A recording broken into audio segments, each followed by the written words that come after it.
नमस्कार। आज हम बात करने वाले हैं ओम स्वामी की किताब द चिल्ड्रन ऑफ टुमारो के बारे में। इसमें बच्चों की परवरिश का एक बहुत ही दिलचस्प तरीका बताया गया है, जिसे कहते हैं माइंडफुल पेरेंटिंग। चलिए समझते हैं कि ये आखिर है क्या। तो चलिए सीधे मुद्दे पर आते हैं। पेरेंटिंग की बात करें तो सबसे पहली और सबसे बड़ी चुनौती क्या है? शायद यही कि इसका कोई एक परफेक्ट फॉर्मूला है ही नहीं। हर कोई इस बात से सहमत होगा। इस बात को और अच्छे से समझने के लिए एक पादरी की बड़ी मजेदार कहानी है।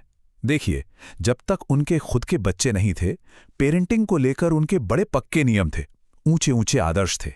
लेकिन असल जिंदगी का अनुभव कुछ और ही सिखाता है ना? उसने उनके सारे आदर्शों पर पानी फेर दिया। और ये देखिए कितना दिलचस्प है। जैसे जैसे उनके बच्चे होते गए, उनका आत्मविश्वास कैसे बदलता गया। जो सफर पेरेंटिंग के 10 आदेशों से शुरू हुआ था, वो चौथे बच्चे तक आते आते 10 अस्थायी विचारों पर सिमट गया। मतलब आदेश से विचार तक का सफर। ये बदलाव ही अपने आप में पूरी कहानी कह देता है। तो सार क्या है? सार ये है कि पेरेंटिंग के लिए कोई रूल बुक नहीं होती, कोई हार्ड एंड फास्ट नियम नहीं है, कोई साफ साफ ये करो और ये मत करो की लिस्ट नहीं है। असल में ये तो हर बच्चे और हर सिचुएशन के हिसाब से बदलने वाला एक सफर है। तो सवाल उठता है कि अगर कोई नियम नहीं है तो क्या कोई तरीका है, कोई अप्रोच? बिल्कुल है। चलिए अब बात करते हैं पोलगार बहनों की एक ऐसी अविश्वसनीय कहानी की, जो दिखाती है कि अगर फोकस सही हो तो क्या कुछ हासिल किया जा सकता है। ये कहानी है लाज़लो पोलगार के। 1960 के दशक में उन्होंने एक बहुत ही सरल लेकिन कह सकते हैं क्रांतिकारी विचार सामने रखा। उनका मानना था कि कोई भी बच्चा जीनियस बन सकता है। जी हाँ, कोई भी।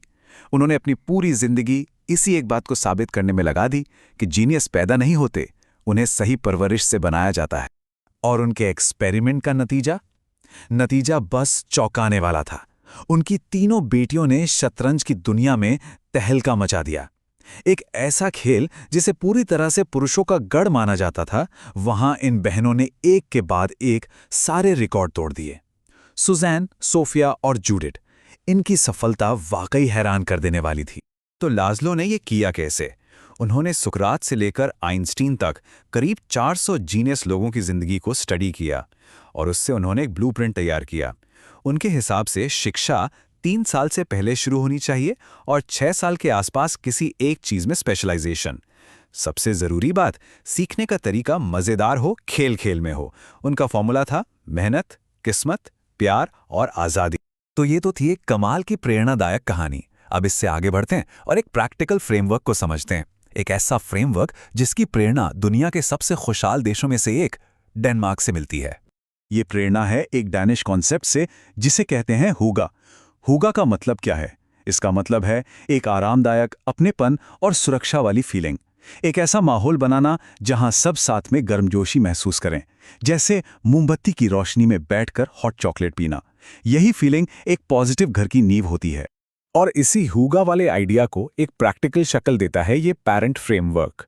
ये एक्रोनिम पेरेंटिंग की फिलॉसफी को रोजमर्रा के एक्शन में बदल देता है। आप कह सकते हैं कि ये एक तरह का टूल किट है। पी से प्ले, ए से ऑथेंटिसिटी, आर से रीफ्रेमिंग, ई से एम्पैथी, एन से नो अल्टीमेटम्स और टी से टुगेदरनेस। अगर इसके कुछ पिलर्स को देखें तो देखिए, प्ले यानी खेल, ये बच्चों को लचीलापन यानी रेजिलियंस सिखाता है। ऑथेंटिसिटी का मतलब है इमोशनल ईमानदारी, मतलब अपनी फीलिंग्स को छुपाना नहीं। और एम्पैथी, इसका मतलब है बच्चे की बात को बिना जज किए बस सुनना और समझने की कोशिश करना। चलिए अब इस फ्रेमवर्क को 2 सबसे मुश्किल सिचुएशंस पर लगाकर देखते हैं। 2 ऐसी चुनौतियां जिनसे लगभग हर माता पिता को जूझना पड़ता है: बच्चों का झूठ बोलना और उनका गुस्सा। अब झूठ को कैसे हैंडल करें? यहाँ 2 तरीके हो सकते हैं। एक तरीका है जाल बिछाना, जैसे पूछना, क्या तुमने टेबल पर ड्राइंग की? इससे बच्चा डिफेंसिव हो जाता है और बचने के लिए झूठ बोलता है।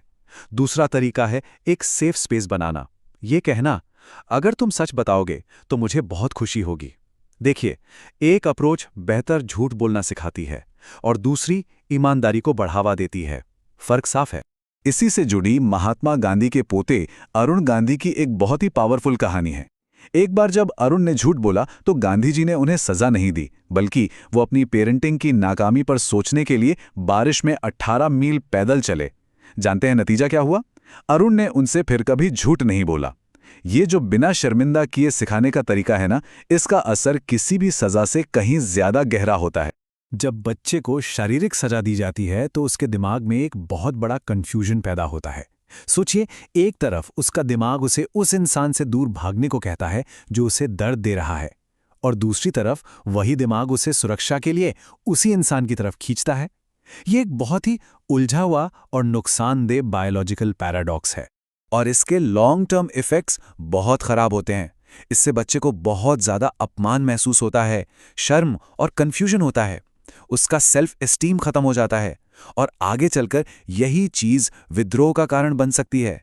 तो असल में इससे अनुशासन नहीं बल्कि डर पैदा होता है, जो कि मकसद के बिल्कुल उलट है। तब थोड़ा जूम आउट करते हैं और पेरेंटिंग के सबसे बड़े, सबसे आखिरी लक्ष्य पर आते हैं। और वो लक्ष्य क्या है? वो है ऐसे वयस्क तैयार करना जो रेजिलिएंट हो, इंडिपेंडेंट हो और केपेबल हो। यहां एक बहुत जरूरी कॉन्सेप्ट आता है, आइडेंटिटी कैपिटल। ये क्या चीज़ है?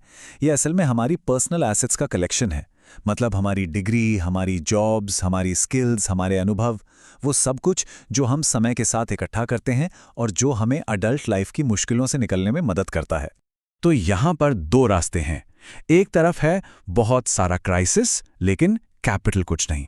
इसका नतीजा होता है उदासीन भ्रम या ये महसूस करना कि हमारी कोई अहमियत नहीं है।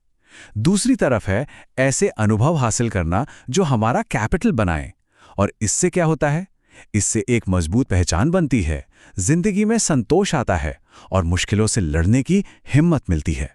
इसी कैपिटल बिल्डिंग का एक और अहम हिस्सा है बच्चों को फाइनेंशियली जिम्मेदार बनाना। जब घर में पैसों के बारे में खुलकर ईमानदारी से बात होती है तो बच्चे बहुत कुछ सीखते हैं। वो प्लानिंग करना सीखते हैं, नेगोशिएट करना सीखते हैं और अपनी मेहनत की कमाई की कीमत समझते हैं। और सबसे बड़ी बात, वो ज़रूरतों और चाहतों के बीच का फर्क करना सीख जाते हैं। और आखिर में एक छोटी सी कहानी जो सोचने पर मजबूर कर देती है। एक माँ को अपने बेटे का खोया हुआ कॉन्टैक्ट लेंस मिल गया, जबकि बेटा उसे नहीं ढूंढ पा रहा था। कैसे? माँ ने कहा, तुम प्लास्टिक का एक छोटा सा टुकड़ा ढूंढ रहे थे और मैं $200 ढूंढ रही थी। ये कहानी एक बड़ा सवाल खड़ा करती है। जब हम अपने बच्चों की परवरिश कर रहे होते हैं तो हम असल में क्या ढूंढ रहे होते हैं? क्या हम सिर्फ रोज की परेशानियां सुलझा रहे हैं या कुछ उससे कहीं ज्यादा कीमती और लंबे समय तक टिकने वाला बना रहे हैं?